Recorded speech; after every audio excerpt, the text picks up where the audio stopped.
I'm Gabriela Cereijido. I'm a professor at the Department of Communication Disorders at State LA. I'm also a bilingual speech-language pathologist.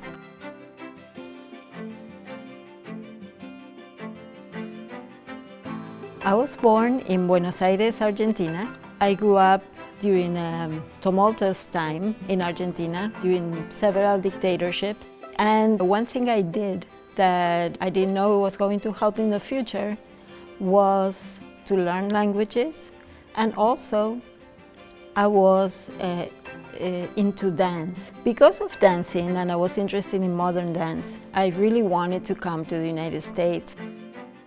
So in my early 20s, I moved to New York City to study modern dance. I studied with different choreographers, performed with different people.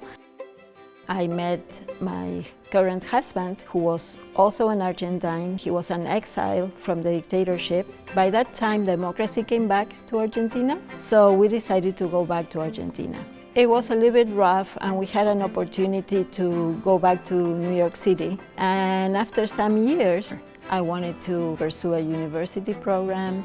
I realized that I was really interested in neurobiology, neuroscience. Also, by that time, I was a mother of a little girl.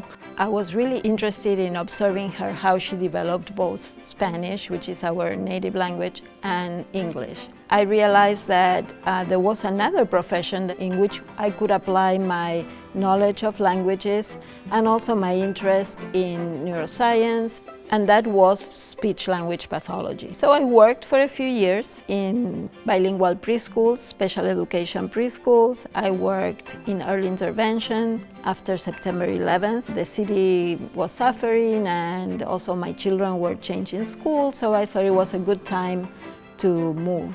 I applied to the doctoral program at San Diego State with UCSD, and we all moved here. I ran the bilingual lab in my department, and every year we have slightly different projects where we developed items for assessment tests, and we test them in the community. We moved to develop some projects to study the linguistic skills of bilingual college students. The results with our own students, really important, and use that information to tailor our educational programs. I am proud that I have started a conversation on the human right of communicating in whichever way we want. That means multilingualism, bilingualism is a human right. In the last years, there has been a wider conversation about that in my discipline. I'm really proud that I was able to write an essay when there was a call for essays on the human right of communication.